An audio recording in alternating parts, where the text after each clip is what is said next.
The miscalculation. The hegemony had conquered 17 star systems without firing a single shot in anger. Their reputation preceded them like a shadow across the stars, and most species surrendered at the mere sight of their crystalline warships emerging from hyperspace.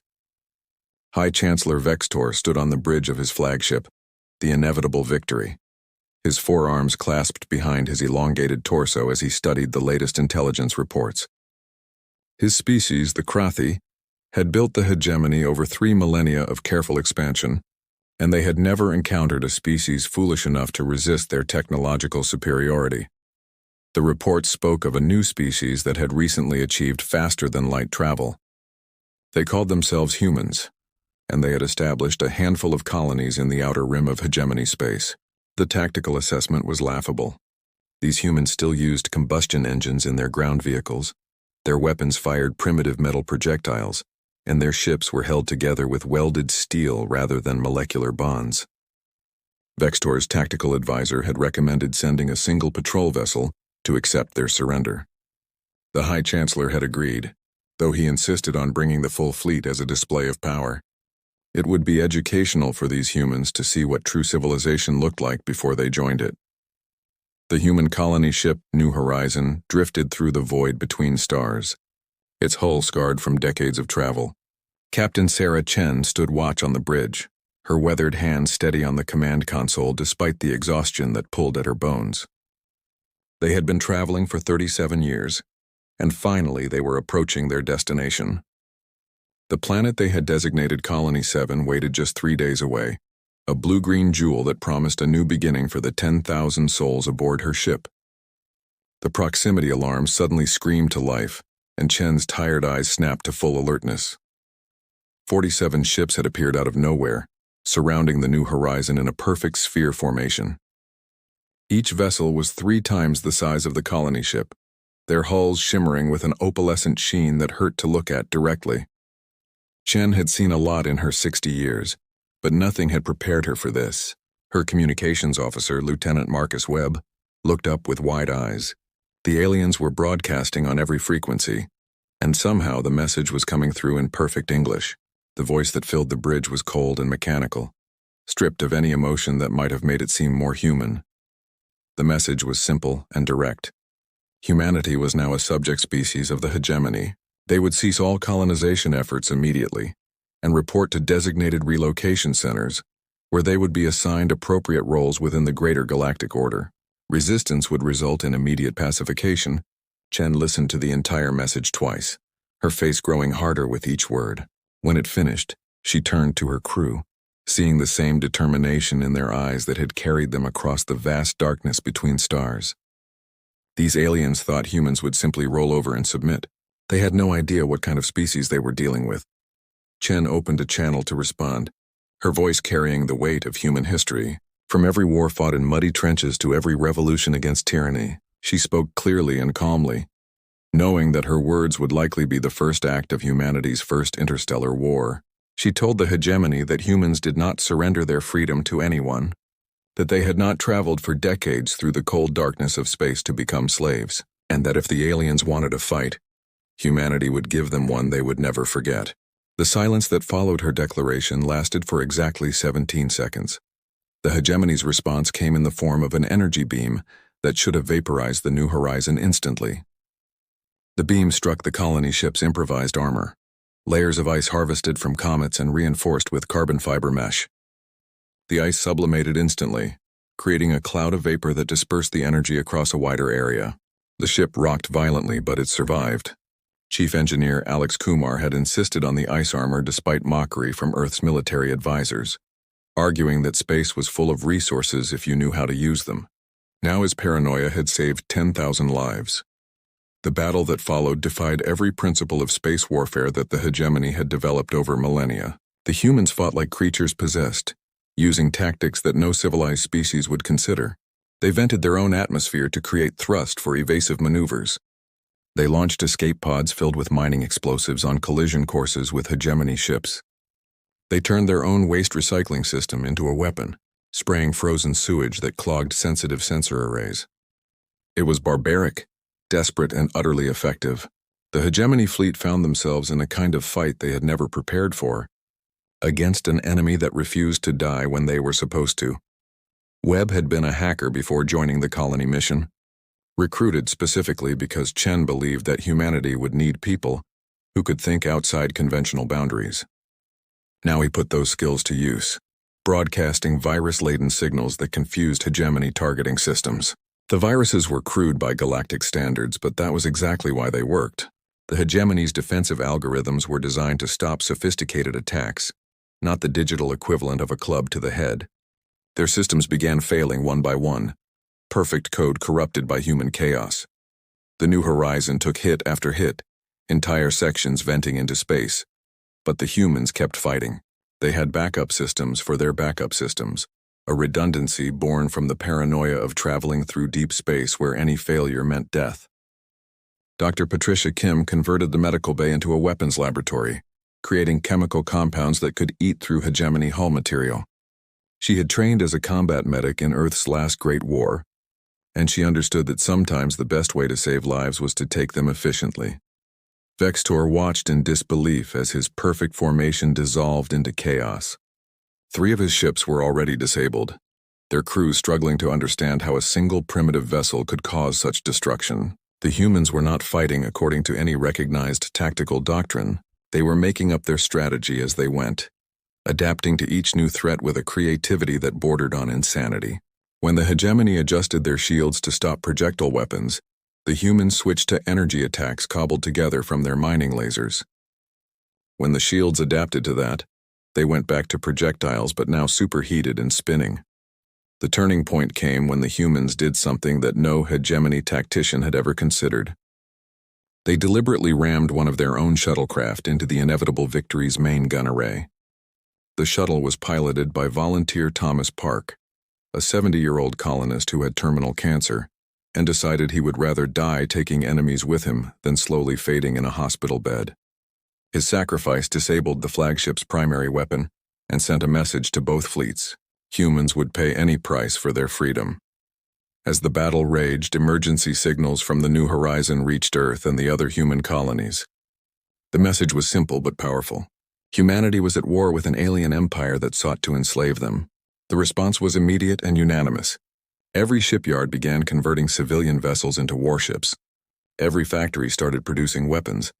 Every human who could hold a rifle volunteered for service. The hegemony had made a fundamental error in their assessment. They had seen humanity's primitive technology and assumed they were dealing with a primitive species. They had not understood that humans had spent their entire evolutionary history fighting against impossible odds and winning through sheer determination. The battle around the New Horizon lasted for 6 hours. When Vextor finally ordered his fleet to retreat, he had lost 7 ships and suffered damage to 12 others. The human colony ship was barely holding together with over half its population dead, but it was still fighting. As the hegemony fleet withdrew to regroup and reconsider, Chen stood on her ruined bridge and sent out a new message to any aliens listening. Humanity was here to stay, and anyone who tried to take their freedom would learn why humans had survived everything their own planet had thrown at them. The reckoning 6 months had passed since the New Horizon incident, and the galaxy watched in stunned silence as humanity mobilized for total war. The hegemony had expected the humans to sue for peace after their colony ship's near destruction. Instead, humanity had turned their entire civilization into a weapon. High Chancellor Vextor now stood before the Hegemony Council, trying to explain how a species that had only achieved faster than light travel 5 decades ago was now threatening their 3,000-year-old empire. The planet Haven had become humanity's forward base, transformed from a peaceful colony into a fortress world in record time. Colonel David Kim walked through the underground tunnels that honeycombed the planet's largest continent, checking defensive positions that had been carved out by repurposed mining equipment.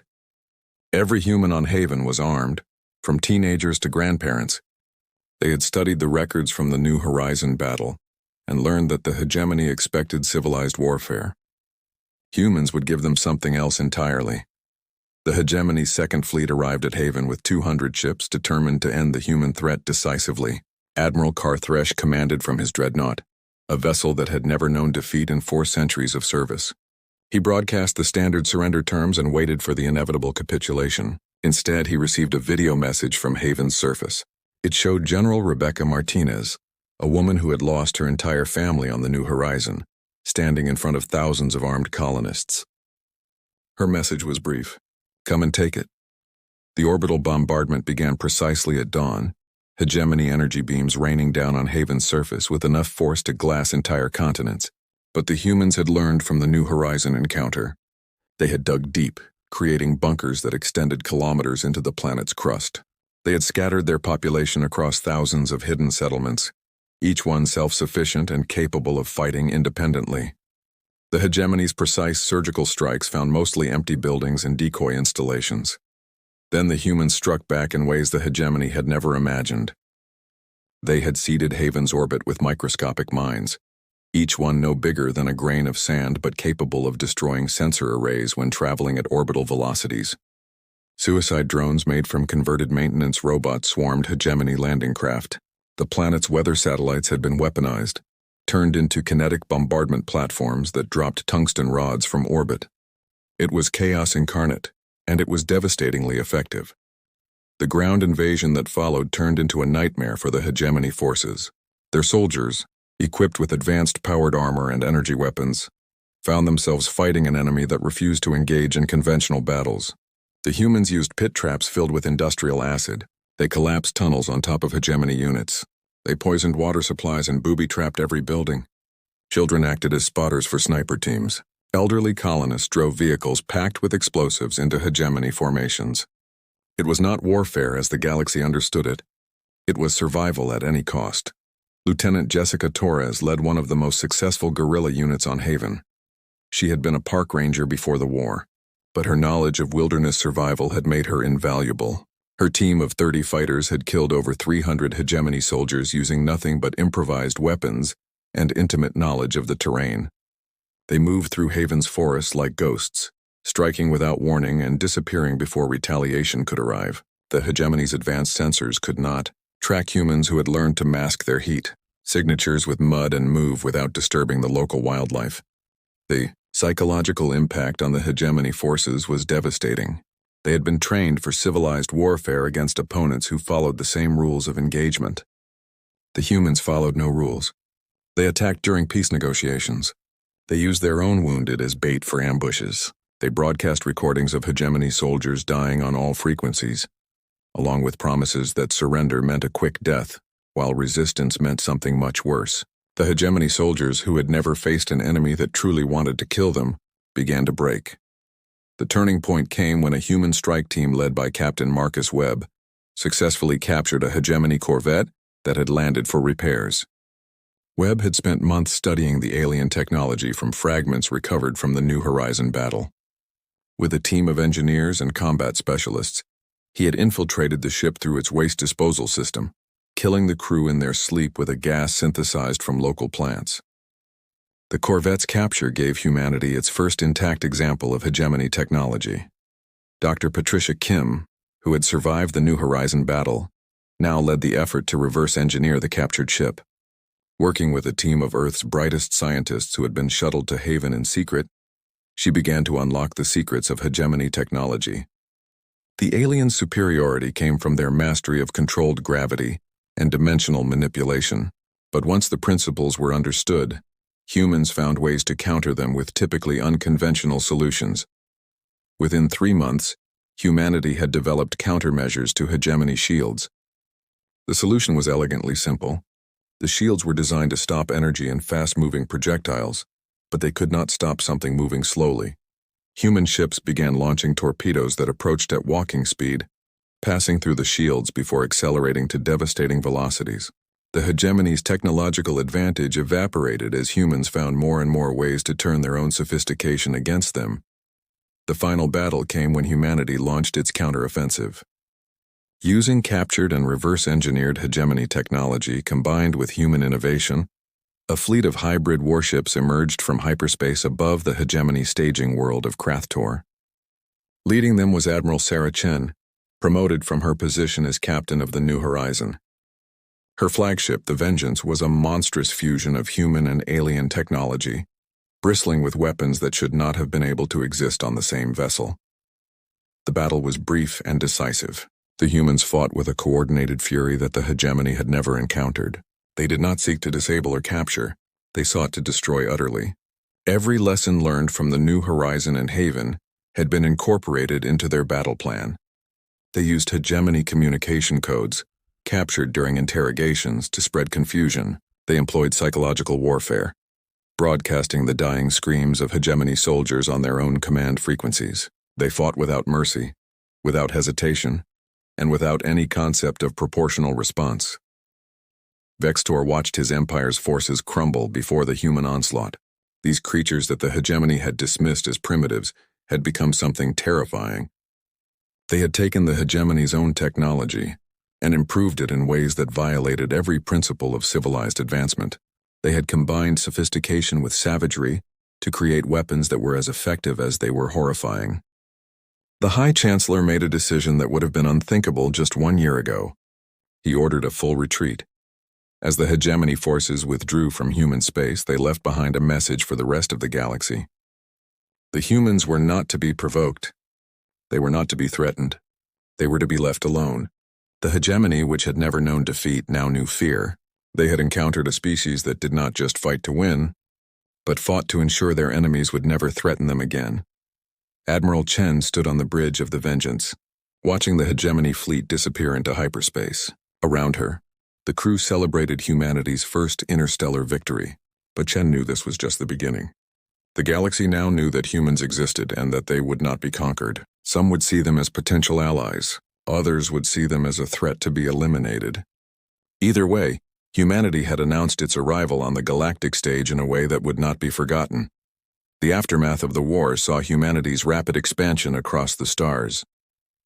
The technology captured from the hegemony, combined with human innovation, led to an explosion of advancement. Within a decade, human colonies dotted the galaxy, each one a fortress ready to defend against any threat. The hegemony never returned, but their warning spread throughout known space. When dealing with humans, approach with respect. Offer friendship if you must interact, but never ever threaten their freedom. They had learned the hard way that humans were not just another species to be conquered. They were survivors, innovators, and when pushed, the most dangerous warriors the galaxy had ever seen.